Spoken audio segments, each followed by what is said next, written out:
कानून दरअसल 5वीं अनुसूचित क्षेत्र के लिए बनाया गया है, जिसमें 10 राज्य हैं और ये 10 राज्य बाकी राज्यों से अलग हैं।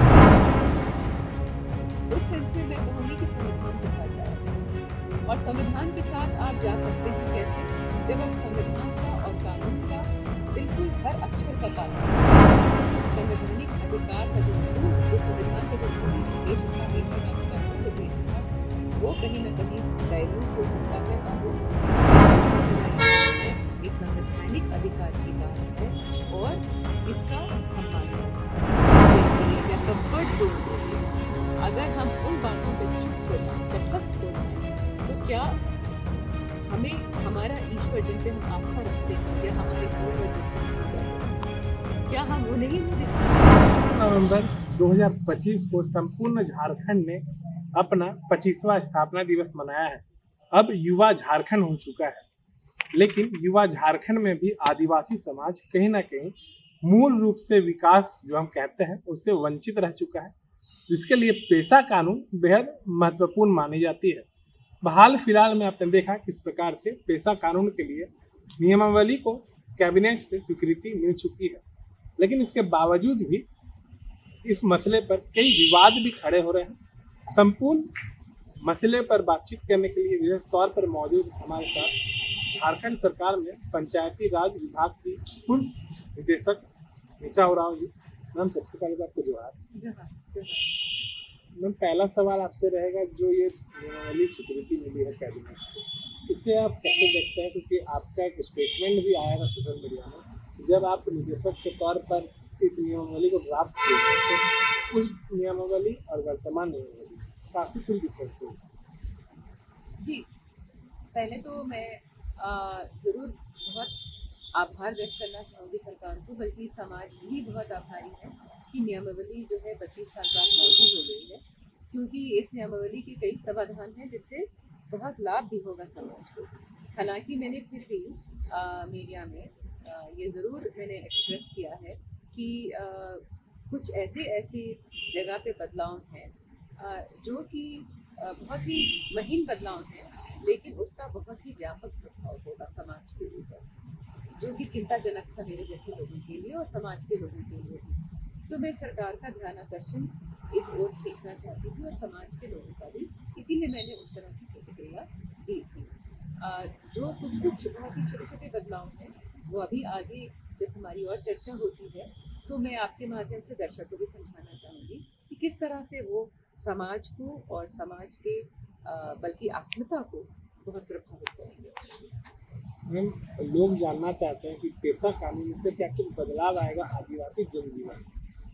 देखिए, पेशा तो कानून आप सभी ने सुना होगा, जो मैं बहुत ही सरल तरीके से समझाना चाहूँगी कि पेशा कानून दरअसल 5वीं अनुसूचित क्षेत्र के लिए बनाया गया है, जिसमें 10 राज्य हैं और ये 10 राज्य बाकी राज्यों से अलग हैं क्योंकि यहाँ पे जनजातियों की बहुत ज़्यादा संख्या है। और विशेष बात यह है कि जनजातियों की एक विशेष पारंपरिक संरचना है और सांस्कृतिक विरासत है जो कि सदियों पुरानी। तो जो हमारे संविधान के निर्माता थे उन लोगों ने भी यह महसूस किया कि इस सांस्कृतिक विरासत का संरक्षण जरूरी है और कहीं ना कहीं आप कह सकते हैं कि ये भारतीय संस्कृति का भी एक अभिन्न अंग है, भारतीय संस्कृति का ही विरासत है। तो ये सिर्फ एक समाज के लिए नहीं है, ये पूरे भारत के लिए है। बल्कि आपने बहुत जगह सुना होगा कि आदिवासी जो हैं वो भारत देश की आत्मा है, क्योंकि जो आदिवासियों की जो धार्मिक परंपराएं हैं और रूढ़ियाँ हैं वो जो बहुत ही प्राचीन काल से चली आ रही है, उनमें कुछ बदलाव नहीं हुआ है। तो वो भारत की जो प्राचीन काल में जो उनकी परंपराएं थी वो उसी का आईना है। तो इसीलिए इसे संरक्षित करने के लिए ही पेशा कानून जो है लागू हुआ, अधिसूचित हुआ 1996 में, और उसके बाद अभी नियमावली जो है सरकार द्वारा जारी किया गया है। तो उसी दिशा में जो है उस पेशा को आपने बारीकी से समझा है, देखा है कि अब वर्तमान में कई भाजपा जैसे विपक्षी दलों का कहना है कि इसमें रूढ़िजन्य जो शब्द है वो शामिल नहीं किया गया और उसमें कहीं ना कहीं क्रिश्चियन कम्युनिटी को लाभ देने के लिए स्वीकृति को तैयार किया गया है। इसे कैसे आप देखते जी देखिए, ये बात सही है, रूढ़ियाँ लेकिन पूरे नियमावली में कई जगह पर हैं भी, लेकिन मैं भी इस बात को स्वीकार करती हूँ कि जो मुख्य प्रावधान है, जो बेसिक प्रावधान है, जैसे ग्राम सभा का गठन, उस प्रावधान से रूढ़ियाँ शब्द विलोपित हैं। जबकि जो पूर्व की नियमावली थी, जिसे विधि विभाग द्वारा स्वीकृत किया गया था, उसमें ग्राम सभा का गठन रूढ़ियों द्वारा किया जाएगा, ये स्पष्ट रूप से लिखा था। तो उसका विलोपित होना कहीं ना कहीं इस प्रकार का शंका पैदा कर सकता है, क्योंकि बाकी जगह में तो नियमावली में है, केवल उस स्थान से विलोपित नहीं हुआ। तो अब इसका प्रभाव क्या होगा? प्रभाव ये होगा, जो आप क्रिश्चियंस की बात कर रहे थे, प्रभाव ये होगा कि सबसे पहले तो हम ये समझें कि कस्टमरी लॉ है क्या, रूढ़ियाँ हैं क्या। तो रूढ़ियाँ जो है राज्य कानून की तरह नहीं, वो रूढ़ियों में सामाजिक कानून भी है और धार्मिक कानून भी है, दोनों मिले जुले हैं। क्योंकि आदिवासी समाज में धर्म और कानून अलग अलग नहीं है, आपस में गहराई से जुड़े हैं। तो जब किसी का भी धर्म परिवर्तन होता है समाज में, आदिवासी समाज में, तो उनके रूढ़ियों यानी कस्टमरी लॉ में भी बदलाव निश्चित रूप से आता है। साथ ही जैसे ग्राम सभा है, तो फायदा तो पूरे गांव को होगा, ग्राम सभा को होगा, जिसमें विभिन्न धर्म और जाति के लोग होते हैं, तो सबको लाभ होगा। लेकिन हम सिर्फ विशेष पद की अगर बात करते हैं, तो कुछ विशेष पद हैं जिनकी धार्मिक जिम्मेदारियां भी हैं और सामाजिक जिम्मेदारियां भी हैं। इसमें अगर धर्मांतरित व्यक्ति पद में आ जाते हैं, तो वो सामाजिक जिम्मेदारियां तो निभा लेंगे, लेकिन धार्मिक जिम्मेदारियां निभाने में सक्षम नहीं होंगे, और ये कहीं ना कहीं सांस्कृतिक विरासत के लिए अच्छा नहीं होगा। चूंकि आप एक युवा भी हैं और झारखंड में देखा गया है कि आदिवासी युवा बहुत कम ही ऐसे हैं जो संवैधानिक पद में विराजमान है। आप एक युवा होने के नाते कैसे देखते हैं कि झारखंड 25 वर्षों का भी हो चुका है, लेकिन इसके बावजूद भी अब तक पेशा का निर्माण नहीं किया गया था। पेशा का निर्माण हो चुका है, लेकिन उसके बावजूद भी आदिवासी समाज बेहद कन्फ्यूज है। वो अर्जुन मुंडा के साथ जाएं कि हेमंत सोरेन के साथ जाएं, वो बेहद कन्फ्यूज है। देखिए, मैं ये कहूँगी कि अगर इसे राजनीति से जोड़ के ना देखा जाए, अगर सिर्फ एक संवैधानिक अधिकार के रूप में ही इसे देखा जाए, मैं सिर्फ उस पर्सपेक्टिव से ही बात करना चाहूँगी, संवैधानिक अधिकार के पर्सपेक्टिव से, राजनीतिक पर्सपेक्टिव से नहीं। उस सेंस में मैं कहूँगी कि संविधान के साथ जाया जाए। और संविधान के साथ आप जा सकते हैं कैसे? जब आप संविधान का और कानून का बिल्कुल हर अक्षर का पालन करें। तो क्या यहाँ हर अक्षर का पालन हुआ है? नहीं हुआ। तो इसे राजनीति से कृपया ना जोड़ें, इसे कृपया संविधान से जोड़ें, और जो संविधान के निर्माताओं का उद्देश्य था, आप सिर्फ उससे जोड़ें। और अगर सिर्फ उससे जोड़ा जाए, तो कुछ कुछ शब्दों को हटाने से बहुत बड़ा खेला हो सकता है। संवैधानिक अधिकार का जो संविधान का जो मूल उद्देश्य था, पेशा कानून का मूल उद्देश्य था, वो कहीं ना कहीं डाइल्यूट हो सकता है, बाधित हो सकता है। तो उसमें जो है, हम लोगों को सरकार का विनम्रतापूर्वक उनको संज्ञान में देना होगा कि ये छोटे छोटे शब्द हैं, अगर उनको समाहित दोबारा से कर दिया जाए, तो सारी जो है समस्या ही खत्म हो जाएगी। मैम, आप ऐसे टेक्निकल चीज़ों को फेसबुक के जरिए, अपने स्टेटमेंट के जरिए रख रहे हैं, लेकिन वही दूसरे समाज के लोग, कुछ लोग आपको पर्सनली टिप्पणी भी कर रहे हैं। लोग कह रहे हैं कि यह एक धर्म के अगेंस्ट में ही बोलती है और समाज में एक तरह से डिस्टेंस पैदा करना चाहती है, इसीलिए ऐसा बोल रही है। जी, ये बहुत खेदजनक है कि जब भी आप परंपरा के संरक्षण की बात करते हैं, तो उसे सांप्रदायिक कहा जाता है। हालांकि मैं अनुच्छेद 25 का ही हवाला देती हूँ, और हाल में छत्तीसगढ़ हाईकोर्ट में एक निर्णय आया था, जिसमें अनुच्छेद 25 की उन्होंने व्याख्या की थी। उन्होंने साफ साफ कहा था, हाईकोर्ट ने, माननीय हाईकोर्ट ने साफ साफ कहा है कि अनुच्छेद 25 में धर्म प्रचार का अधिकार है, लेकिन धर्मांतरण का अधिकार नहीं। और साथ में हाईकोर्ट ने ये भी कहा कि अनुच्छेद 25 में जहाँ कुछ लोग धर्म प्रचार का मूल अधिकार मानते हैं, उसी दूसरी तरफ लोगों का धर्म संरक्षण भी मूल अधिकार है। तो हम यहाँ किसी को टारगेट नहीं करना चाहते, किसी को अटैक नहीं करना चाहते। बहुत सिंपल फिलॉसफी है, जियो और जीने दो। मतलब अपने धर्म की, अपने परंपरा की, आदिवासी धर्म और परंपरा की संरक्षण की बात करते हैं, जो कि उनका संवैधानिक अधिकार है। तो इसको गलत रूप से जो है अ, उनको गलत दृष्टिकोण से उसे देखा जा रहा है कि ये सांप्रदायिक है। ये बिल्कुल सांप्रदायिक नहीं है। ये फंडामेंटल राइट है, ये मूल अधिकार है जो कि संविधान द्वारा जिसका वचन दिया गया है। और मैं ये भी कहना चाहूँगी साथ में कि जो लोग टारगेट कर रहे हैं, ये जो बहुत लिमिटेड लोग जो मीडिया में दिखते हैं, घूम घूम कर उन्हीं के पास इंटरव्यू लेने की मीडिया जाती है, तो मैं कहूँगी कि ये मुझसे बेहद नाराज़ है, क्योंकि जब मैं 2 साल पंचायती राज निदेशक थी, तो मैंने उनकी कई आपत्तियों को खारिज किया था, क्योंकि मैं समझती थी कि वो सिर्फ बाधा डालने के लिए आते हैं, समाधान ढूंढने के लिए उनको कोई रुचि नहीं थी। और अगर उनको समाहित दोबारा से कर दिया जाए तो सारी जो है समस्या ही खत्म हो जाएगी। मैम, आप ऐसे टेक्निकल चीज़ों को फेसबुक के जरिए अपने स्टेटमेंट के जरिए रख रहे हैं, लेकिन वहीं दूसरे समाज के लोग, कुछ लोग आपको पर्सनली टिप्पणी भी कर रहे हैं। लोग कह रहे हैं कि यह एक धर्म के अगेंस्ट में ही बोलती है और समाज में एक तरह से डिस्टेंस पैदा करना चाहती है, इसीलिए ऐसा बोल रही है। जी, ये बहुत खेदजनक है कि जब भी आप परंपरा के संरक्षण की बात करते हैं तो उसे सांप्रदायिक कहा जाता है। हालांकि मैं अनुच्छेद 25 का ही हवाला देती हूँ, और हाल में छत्तीसगढ़ हाईकोर्ट में एक निर्णय आया था जिसमें अनुच्छेद 25 की उन्होंने व्याख्या की थी। उन्होंने साफ साफ कहा था, हाईकोर्ट ने, माननीय हाईकोर्ट ने साफ साफ कहा है कि अनुच्छेद 25 में धर्म प्रचार का अधिकार है, लेकिन धर्मांतरण का अधिकार नहीं। और साथ में हाईकोर्ट ने ये भी कहा कि अनुच्छेद 25 में जहां कुछ लोग धर्म प्रचार का मूल अधिकार मानते हैं, उसी दूसरी तरफ लोगों का धर्म संरक्षण भी मूल अधिकार है। तो हम यहाँ किसी को टारगेट नहीं करना चाहते, किसी को अटैक नहीं करना चाहते। बहुत सिंपल फिलॉसफी है, जियो और जीने दो। मतलब अपने धर्म की, अपने परंपरा की, आदिवासी धर्म और परंपरा की संरक्षण की बात करते हैं, जो कि उनका संवैधानिक अधिकार है।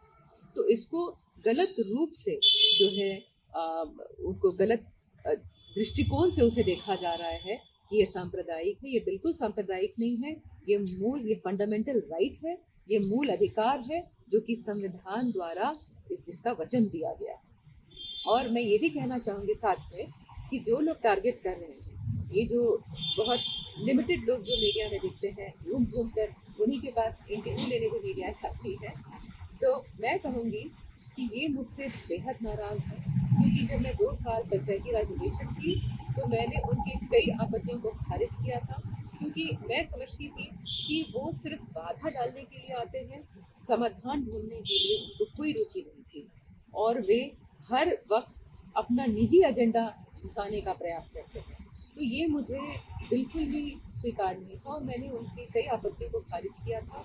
यूँ कहिए, ये उनकी जीविका बन चुकी थी कि वो कोर्ट में केस लड़के इस तरह का कार्यक्रम करके समाज में उनको बहुत ज़ोर शोर से फंडिंग होती है, और ये उनकी जीविका बन गई थी। मैंने उनकी जीविका में व्यवधान डालने का प्रयास किया है, उनके पेट पे लात मारा है, तो निश्चित रूप से उनका चिढ़ना भी मेरे प्रति बहुत स्वाभाविक है।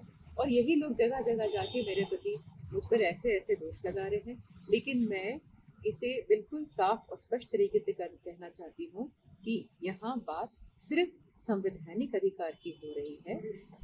जो आदिवासी पारंपरिक संरचना है, उसमें पेशा कानून के 4 में ही लिखा है, कानून के 4 धारा में, कि जो भी समुदाय होंगे वो अपनी रूढ़ियों, धार्मिक प्रथाओं और परंपराओं का संरक्षण करने में सक्षम होंगे। और इस पे आधारित सर्वोच्च न्यायालय के और उच्च न्यायालय के कई निर्णय आ चुके हैं, जो कि इसी परिभाषा को बिल्कुल जो है समर्थन देते हैं और अपहोल्ड करते हैं। तो ये बिल्कुल सांप्रदायिक नहीं है, ये संवैधानिक अधिकार की बात है, और इसका सम्मान करना चाहिए। क्योंकि कहीं ना कहीं आपके इस स्टेटमेंट से सरकार के कुछ लोग भी नाराज हो रहे हैं। सरकार के लोगों का कहना है कि ऐसे ओपनली आके अपना बातों को नहीं रखना चाहिए। तो आपसे हम एक सवाल करना चाहेंगे, क्योंकि आपके फादर भी सरकार में पूर्व मंत्री रह चुके हैं, मौजूदा विधायक हैं। क्या कभी ऐसे परिवार में जब आप लोग साथ में बैठते हैं तो ये उनकी तरफ से कहा गया कि इसमें आप मत पढ़िए, आप अपने कार्य में ध्यान दीजिए, ऐसे ओपनली स्टेटमेंट मत दीजिए, ऐसे टाइप में कुछ? देखिए, आपकी बात सही है। जब नौकरी में रहते हैं तो हम पे नौकरी के कई नियमों का हम पालन करते हैं और मैं भी पालन कर रही हूँ। मैं कोई विशिष्ट टिप्पणी सरकार के खिलाफ नहीं कर रही हूँ या किसी समाज के प्रति भी खिलाफ मैं नहीं कर रही हूँ। मैं एक आम नागरिक के हिसाब से और एक सामाजिक कार्यकर्ता आप कह सकते हैं, उसके अनुसार मैं समाज के संवैधानिक अधिकार की बात कर रही हूँ, जो कि किसी प्रकार से किसी भी नियम का उल्लंघन नहीं है। और मैं यही कहना चाहूँगी कि जो मेरी समझ से मैं नियमों का पालन कर रही हूँ, उल्लंघन नहीं कर रही हूँ। और मैं ये भी पूछना चाहूँगी कि अगर कोई पढ़ा लिखा नागरिक, अगर जिसे सच्चाई समझ में आ गई हो और जो देख पा रहा हो कि वाकई में क्या षड्यंत्र हो रहा है और किस प्रकार से किस दिशा में समाज जा रहा है, और फिर भी वो चुप रहे ये सोच के कि मुझे तो अपनी नौकरी की, अपनी पोस्टिंग की चिंता करनी है, तो क्या ये उचित होगा? क्या अपनी मतलब ये सिर्फ अपने निजी हित के लिए, अपनी निजी सुरक्षा के लिए ये कहिए या कंफर्ट जोन के लिए, अगर हम उन बातों पे चुप हो जाएं, तटस्थ हो जाएं, तो क्या हमें हमारा ईश्वर जिन पे हम आस्था रखते हैं या हमारे पूर्वज जिनकी हम पूजा करते हैं, क्या हम उन्हें ही मुंह दिखा पाएंगे? तो मैं कहती हूँ कि ये व्यक्तिगत जिम्मेदारी भी है। नौकरी के अलावा सबकी जो है व्यक्तिगत जिंदगी भी होती है, सामाजिक जिम्मेदारी भी होती है, तो उनका भी पालन करना आवश्यक है। मैंने एक आखिरी सवाल आपसे करना चाहा, युवाओं को क्या संदेश रहे, खासकर आदिवासी समाज के युवा, क्योंकि वो बेहद पॉलिटिकल ज़्यादा इन्फ्लुएंस्ड हो जा रहे हैं, लोग कंफ्यूज भी हैं पैसा को लेकर और ज़्यादा वो एक गुट को सपोर्ट कर रहे हैं, तो कोई समाज में ऐसे लोग हैं जो दूसरे गुट को सपोर्ट कर रहे हैं, जो मुख्य मुद्दा है पैसा का वो कहीं ना कहीं अधूरा रह जा रहा है। देखिए, मैं समाज के युवाओं को ये कहना चाहूँगी कि आज के दौर पे जब आधुनिक युग में हम प्रवेश कर चुके हैं और हमें आधुनिक युग के साथ कदम से कदम मिला के चलना है, तो इस युग में हमें अपनी सांस्कृतिक विरासत को भी जीवित रखना है, क्योंकि यही हमारी पहचान है। अब कुछ लोग कहेंगे कि रूढ़ियाँ क्या होती हैं, आधुनिक कपड़े पहन रहे हैं, विदेश यात्रा कर रहे हैं, इस तरह की टिप्पणी भी होती है, तो आप रूढ़ी कैसे हैं? मैं कहूँगी कि रूढ़ियाँ का मतलब ये नहीं है कि रूढ़ियाँ मतलब दकियानूसी। रूढ़ियाँ मतलब कि आप अपनी जड़ों से जुड़े हैं।